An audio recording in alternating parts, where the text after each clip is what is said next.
Driven, sportbiketrackgear.com, and today we're going to install the Driven Axel Block Slider kit on our 2015 Yamaha YZF-R1. Essentially what this is going to do here is we're going to be replacing the stock axle blocks, chain adjuster blocks, with these Driven blocks. These come in several colors. I chose red. We're kind of working this red on blue on black theme here with the R1. Okay, so we're going to roll with this. These also have a slider built in, a replaceable slider built into the axle block. It bolts right on. We're going to install that after we put the blocks in. What do we need to do to pull this off? What kind of tools do we need? Very basic. You got to get your rear axle off. Okay, I've got a 1/2-inch ratchet, big old socket to do that. Got a 6mm T-handle, and I'm going to use a wrench to wedge the axle blocks against the chain adjuster bolts to keep the chain tension just right, okay, when we reassemble.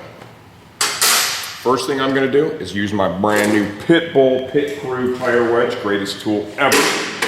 Put that bad boy in place. Of course, these are available on the website, selling like hotcakes. They only work with Pitbull stance. Raise that up into place, and when you all see how badass this thing is, and how easy it makes this job, you're going to want one too, along with your axle blocks.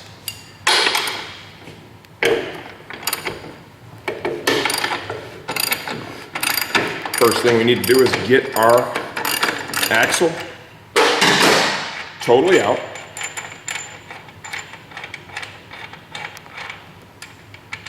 Like so.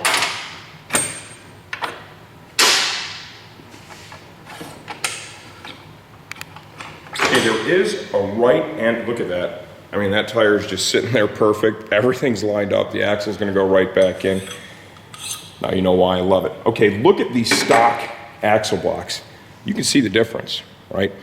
One has the groove to actually work with the reliefs in the axle to hold it in place. Okay, so that said, these are side specific.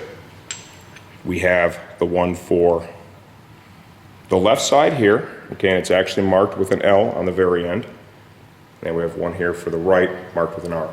Another easy way to tell, like I just showed you, you can clearly see, right, this one needs to be on this side over here. I'm going to grab my axle, slide the brand new block over it. Everything lines up perfectly.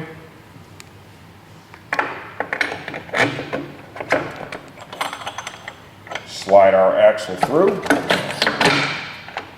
Notice how easy that was. That's right. Pitbull Pit Crew tire wedge. Slide this one in place right there. If you can't tell, I'm kind of pumped up about that tool. All right, and then we're going to put on our nut. Our washer and our nut.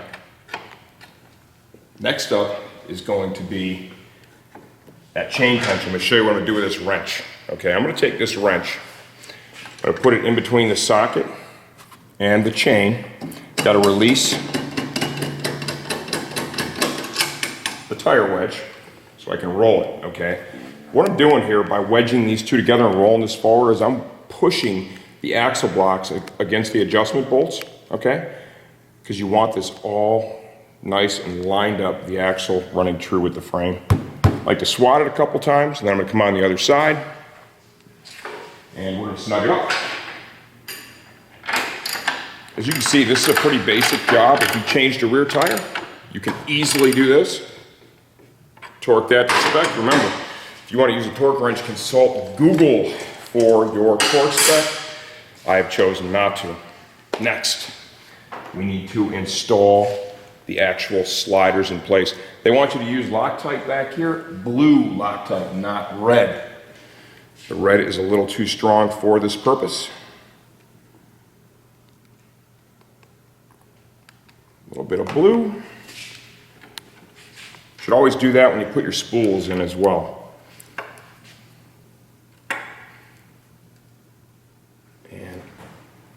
that. Good torque. Repeat the process with the other side. These not only look good, but they are functional, as you do pick up this additional slider back here, the rear of the motorcycle.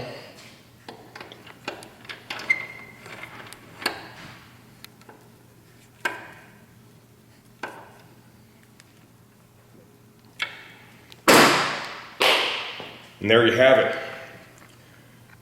This is our Driven Axle Block Slider install on our 2015 STG Yamaha YZF-R1 project bike.